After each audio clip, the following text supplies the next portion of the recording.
বাংলা মানে আল্লাহ আমি তোমারই ইবাদত করি আর তোমার কাছেই চাই, এই কথা বলে আবার মাজারে যাই কোন লজ্জায়? নামাজে আপনি কি বললেন? যে আল্লাহ আমি তোমার ইবাদত করি আর তোমার কাছেই চাই। কিন্তু 5 বছর আপনার সবেত্র হয়েছে বিয়ে হওয়া, বাচ্চা হচ্ছে না আপনার, বাচ্চা হবে কিভাবে? আরে বিয়ের পর তো স্বামী স্ত্রী বাসর ঘরে বলেছেন খবরদার এখন যেন বাচ্চা টাচ্চা নিও না, এখন বেবি কনসেপ্ট করার প্রয়োজন নেই, আগে 2 বছর এনজয় করব। এখন এনজয় করার জন্য মাঝে মধ্যে পেটে যখন বাচ্চা চলে আসে ডাক্তারের কাছে গিয়ে ওষুধ খান, ইনজেকশন নেন। 3 বছর 4 বছর ধরে আপনি এইভাবে নোংরামি করে করে নিজের বাচ্চা হওয়ার পর থেকে বন্ধ করে দিয়েছেন। গ্রামবাসী মানুষ যখন বলছে কি রে 3 বছর হয়ে গেল বাচ্চা কেন নিচ্ছিস না, শাশুড়ি যখন বলছে কি গো করে সুখবর কেন শুনতে পাচ্ছি না, গ্রামবাসী বলছে কি হয়েছে বন্ধা নাকি তোর বউ, তখন মনে পড়ছে না এবার বাচ্চা নেওয়া দরকার, এখন বাচ্চা নিতে যায় আর হয় না কেন, আরে ওষুধ খেয়ে খেয়ে রাস্তাকে বন্ধ করে গেছেন আগে থেকে। এখন আল্লাহ কাছে চেয়েছি যে আল্লাহ একটা বাচ্চা দেন, আরে আগে থেকে নিজে তুমি বাচ্চা রাস্তা বন্ধ করে রেখে দিয়েছো, এনজয় করতে গিয়েছো, এনজয় করতে এখন বেবি আর হয় না, ওষুধের প্রভাব থেকে থেকে একদম পুরো তোমার ডিম্বাণুকে ধ্বংস করে দিয়েছে, বাচ্চা ধারণ করতে পারে না জরায়ুতে। এখন বারবার কখন ডাক্তারের কাছে যাই, কখন হুজুরের কাছে আসে, কোনো কিছুতে কোনো কিছু হয় না, তখন বলতে চাই এখন লালন শাহের মাজারে যাই, ওখানে গিয়ে একটা খাসির সুজা দিয়ে আসি, জোড়া খাসি দেবো, ন্যাংটা বাবার কাছে চলে গেছে, বাবা বাচ্চা হয় না, এখন ন্যাংটা বাচ্চা দেবে, বুঝেন না মনে হয়? মানে আল্লাহ পারল না এতদিন ধরে দিত কে, মানে আল্লাহর উপরে ইয়াকিন চলে গেছে যে আল্লাহ যে দিতে পারে বাচ্চা, এই ধারণা তার কাছে উঠে গেছে। এখন না পীর বাবার কাছে গেলে ও মনে করছে যে না এবার পীর বাবার ক্ষমতা, এখন ওর কাছে গেলে বাচ্চা হয়ে যাবে। ভাই এমন মানুষের ধারণা আছে না নাই?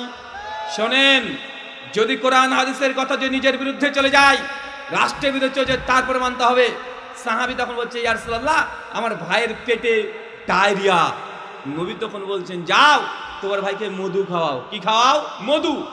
সাহাবী তখন বাড়িতে গিয়েছে, ভাইকে আচ্ছা করে মধু খাওয়িয়েছে। মধু খাওয়ার পরে দিন নবীকে এসে বলছে ইয়া রাসূলুল্লাহ ভাইয়ের পেট তো আরো খারাপ হয়ে গেল, খারাপ হয়ে গেছে বেশি। আল্লাহ নবী বলছে যাও আরো মধু খাও। যে আরো মধু খাওয়িয়েছে পরের দিন এসে বলছে আল্লাহ নবী আর আমার ভাই মধু খেয়ে তার হাত পা তো অবশ হয়ে গেছে, আর চলতেই পারে না, একদম পড়ে আছে, বিছানা কত হয়েছে। নবী তখন বলছেন শোনো তোমার ভাইয়ের পেট মিথ্যা কথা বলছে, আল্লাহর কোরআন নয়। কারণ আল্লাহর কোরআন সূরা নাহলের 69 নম্বর আয়াতে আল্লাহ জানাচ্ছেন মধুতে শেফা আছে, মধু উপকারী জিনিস। তোমার ভাইয়ের পেট মিথ্যা কথা বলছে, যাও তোমার ভাইকে আরো বেশি মধু খাওয়াও। পরের দিন গিয়ে মধু খাওয়িয়েছে, এসে নবীকে বলছে ইয়া রাসূলুল্লাহ ভাইয়ের পেট ভালো হয়ে গেছে। চাচা বুঝেননি মনে হয়? এই সাহাবী দেখছে মধু নবী খেতে বলছেন পরপর 3 দিন, আরে মধু যত খায় তত পেট খারাপ হয়ে যায়, তার নিজের বিরুদ্ধে চলে যাচ্ছে নবীর কথা। কিন্তু আল্লাহ নবী বলছে না তুমি আরো মধু খাও। 4র্থ দিন যখন মধু পান করেছে তার সুস্থ হয়ে গেছে, মানে এই সাহাবী দেখছে নিজের বিরুদ্ধে যাচ্ছে নবীর কথা, তারপরেও মধু খেয়েছে, সুস্থ হয়েছে কি হয় নাই? আরে সুস্থ হয়েছে। তাই নবীর কথা কোরআনের কথা আপাতত দৃষ্টিতে আপনার কাছে কঠিন মনে হতে পারে, আপনার সমস্যা হতে পারে। একজন যুবক যখন 18 বছর বয়স দাড়ি গোঁফ উঠছে নবীর সুন্নাত পালন করার জন্য, যদি একটু যদি দাড়ি রেখে দেয়, বড় বড় রেখে দেয়, সবচাইতে বড় শত্রু হয়ে যায় মা আর বোন। কি বলবে মা, তোর বাপ এখনো দাঁড়িয়ে রেখে তুই দাঁড়িয়ে রেখেছিস, মানে বোন বলবে এই খবরদার তুই আমার সঙ্গে স্কুলে যাবি না, কলেজে যাবি না, কেন? তোকে দেখে আমার ভাই মনে হয় না, চাচা মনে হয়, বলে কি বলে না। মানে নবীর সুন্নাত যখন আপনি পালন করবেন সমাজ থেকে একটা প্রেশার ক্রিয়েট হবে, আর সমাজের মধ্যে বাপ আর মা আগে প্রেশার ক্রিয়েট করবে, এখন তোর তোর বয়স করলে 18 বছর ইউনিভার্সিটিতে উঠলি আর এখন দাড়ি রেখে দিলি। আরে আমি নিজেই দেখেছি, আমি যখন দাড়িটা রেখে দিয়েছি, যখন কলেজে পড়ি বড় বড় দাড়ি রেখে দিয়েছি, তো আমার আব্বা তখন দাড়ি অলরেডি রাখেনি, আব্বার চাচা। তো আমি আব্বা দোকানে মাঝে মধ্যে ক্যাশ কাউন্টারে বসতাম, তো আব্বা যখন কোনো মাল দিত আমি ক্যাশে বসে আছি, তো অনেক কাস্টমার যখন আসতো তখন আমাকে বলতো চাচা এই টাকাটা নেন, আমাকে বলছে চাচা, আব্বাকে বলছে ভাই, মানে আমাকে বলছে চাচা আর আব্বাকে বলছে ভাই। ভাই এমন সিচুয়েশন দেখা যায় কি যায় না?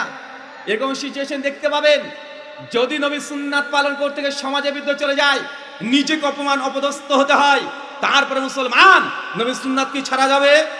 ছাড়া যাবে না, এটার নাম ঈমান। আপনার কথা খারাপ লাগতে পারে, সুনান তিরমিজি 2758 নম্বর হাদিস, আল্লাহ নবী বলছেন কেউ যদি কোন নারী যদি বাড়ি থেকে বের হয় সুগন্ধি মেখে সেন্ট মেখে, আর কোন পুরুষ যদি সুগন্ধির গন্ধ পেয়ে যায়, আল্লাহ নবী ডাইরেক্ট বলছে ওই নারী হচ্ছে জেনাকারিনী, বাংলা ভাষায় বেশ্যা। কথা খারাপ লাগতে পারে আপনার, তবে যেহেতু কথা নবী বলেছে এটাই দামি কথা, মুসলমান হলে এটা আপনাকে মানতে হবে। কথা খারাপ লাগতে পারে, কিন্তু নবী বলছে যে নারীর সুগন্ধি মেখে রাস্তায় বের হবে, তার সুগন্ধি যদি কোনো পুরুষ পেয়ে যায়, এই নারীকে নবী বলেছে বেশ্যা। কথা মারাত্মক খারাপ লাগতে পারে আপনার, তারপরেও যেহেতু নবীর কথা মুসলমান মানে আপনাকে মেনে নিতে হবে, এটা দামি কথা, এর চেয়ে দামি কথা আর হতে পারে না। পারবো তো ইনশাআল্লাহ? ওই যে আপনাকে ওই কথা আমি আগে বলেছি, কেউ যদি জেনে বুঝে 1 টাকা সুদ খায়, মায়ের সঙ্গে জেনা করা মানে গ্রামীণ ব্যাংক থেকে আপনি লোন নিয়েছেন, বউটাকে বন্ধ করে রেখে দিয়ে, এলাকায় আছে না নাই? আছে না নাই? বউটাকে বন্ধ করে রেখে গ্রামীণ ব্যাংক থেকে লোন নিয়েছেন, 5 টাকা ইন্টারেস্ট আপনি প্রত্যেক মাসে মাসে গুনে গুনে দিচ্ছেন। আল্লাহ নবী বলছেন যে 1 টাকা জেনে বুঝে সুদ খায়, মায়ের সঙ্গে জেনা করা, জেনা করা মানে মায়ের সঙ্গে বিছানায় শুয়ে থাকা, যে নোংরামি কাজ করলে যা গোনা ওই ব্যক্তি একাই সে গোনা করেছে। কতটা খারাপ মনে হতে পারে, যেহেতু আল্লাহ নবীর কথা এটা দামি কথা, এটা সমাজের কেউ না মানলেও এটা দামি কথা আপনাকে মানতেই হবে। মুসলিম উম্মার মূল সমস্যা হচ্ছে এটাই যে আমরা একে অপরের কথা শুনতে চাই না, আগে থেকে বিভিন্ন ট্যাগ লাগিয়ে দিই, ইহুদির দালাল, ও খ্রিস্টানের দালাল, এ ওই ও ওই, মানে হাজার রকমের ফতোয়া, মানে আপনার মতের সঙ্গে আমার মতের মিল নেই, ও হয়ে গেলাম ইহুদির দালাল। আরে বাংলার মানুষ ডাক্তার জাকির নাইকেও ছাড়েনি, জাকির নাইককে ইহুদির দালাল ফতোয়া দেয়, জাকির নাইককে খ্রিস্টানের ফতোয়া দালাল দেয়, রাসানা নাই। যে ডাক্তার জাকির নায়েক কিছুদিন আগে তিনি প্রোগ্রাম করতে গিয়ে একটা ইন্টারভিউ প্রশ্ন করেছে যে স্যার আপনার কাছে কতজন মানুষ ইসলাম ধর্ম গ্রহণ করেছে, তো ডক্টর জাকির নায়েক সাহেব বলতে চায় না। তো যখন প্রশ্ন করে দিয়েছে উনি বলতে যাচ্ছিলেন না, ওই যে না মোটামুটি একটু বলেন, উনি তখন বলছে আমার কাছে ডাইরেক্ট অফিসিয়াল ভাবে প্রায় 13 লক্ষ মানুষ ইসলাম গ্রহণ করেছে, শুধু ডক্টর জাকির নায়েকের কাছে। কিন্তু তার বক্তব্য শুনে কত মানুষ যে ইসলামের ছায়াতলে এসেছে তার কোনো হিসাব নাই। এটা ডক্টর জাকির নায়েকের কাছে এসে প্রায় 13 লাখ মানুষ মুসলমান হয়েছে। এই ডাক্তার জাকির নায়েককেও এক শ্রেণীর দাড়ি টুপি পরা হুজুর রায় তাদের ধর্ম ব্যবসাতে আগুন দেওয়ার জন্য ডাক্তার জাকির নায়েককে বলেছে ইনি ইহুদির দালাল। কেন ডাক্তার জাকির নায়েক কি করেছে বলেন তো? কয়জন মুসলমানকে ইহুদি বানিয়েছে? কয়জন খ্রিস্টানকে, কয়জন মুসলমানকে খ্রিস্টান বানিয়েছে? আরে উনি তো সমস্যা ইসলামের সৌন্দর্য নিয়ে কথা বলে, বলে কি বলে না? মানে আমাদের মূল সমস্যা আমার বিরুদ্ধে একটু কি বলতে পারবি না, যদি পান থেকে চুন খসে যায় ইহুদি ত্যাগ ফতোয়া দিয়ে জনগণকে বিভ্রান্ত করা কাজ হয়ে গেছে। আল্লাহ সুবহানাহু ওয়া তাআলা উম্মাহকে তো বুঝার তৌফিক দান করে, আমিন। সম্মানিত সুধী, মুসলিম উম্মার অনেক মূল কারণ মুসলিমরা এক হতে পারে না, একটা প্ল্যাটফর্মে আসতে পারে না। মূল কারণ যে আমরা একে অপরের কথা শুনতে চাই না, আমরা আগেই ফতোয়া জারি করে দিই। ওদের ওয়াজে যাওয়া হারাম, ওদের বাড়িতে যাওয়া হারাম, ওর মেয়ের সঙ্গে বিয়ে দেওয়া হারাম, ওর গোরস্থানে যাওয়া হারাম, ওর পিছে নামাজ পড়া হারাম। ভাই ফতোয়া আছে না নাই?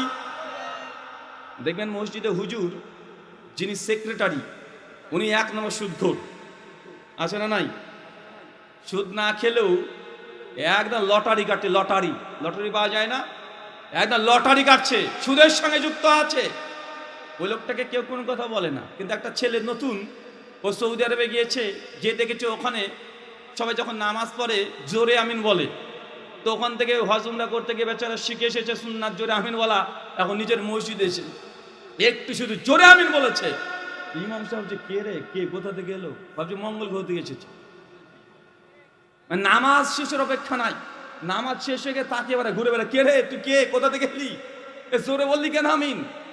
মানে 5 লোকে মেরে মসজিদ থেকে বের করে দেয়, আছে না নাই কথা বলেন?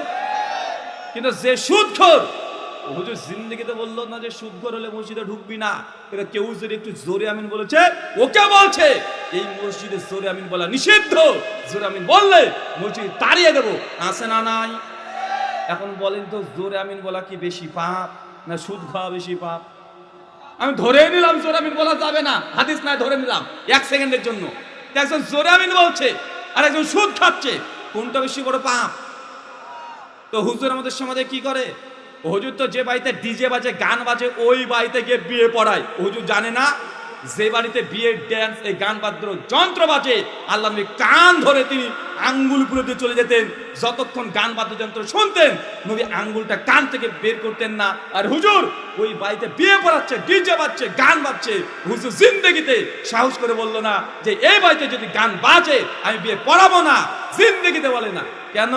5,000 টাকা লস কে করবে একটা কথা বলে? আরে হুজুর তো জানে যে আল্লাহ নবী বলছে বিয়ের মোহর হবে অল্প, যে বিয়েতে মোহরানা অল্প হয় ওই বিয়েতে বরকত থাকে। আর হুজুর নিজেই মেয়ের বাপকে শিখে দিচ্ছে মোহর কিন্তু একটু বেশি করে দিয়ে দিবে, 10 লাখ লিখবে, নয়তো ছেলে যদি ডিভোর্স দিয়ে দেয়, তালাক দিয়ে দেয়, হুজুর নিজেই মানে পরামর্শ দেয়, আছে না নাই কথা বলেন? 10 লাখ টাকা দিয়ে মোহর লিখে দিচ্ছে আগে থেকেই।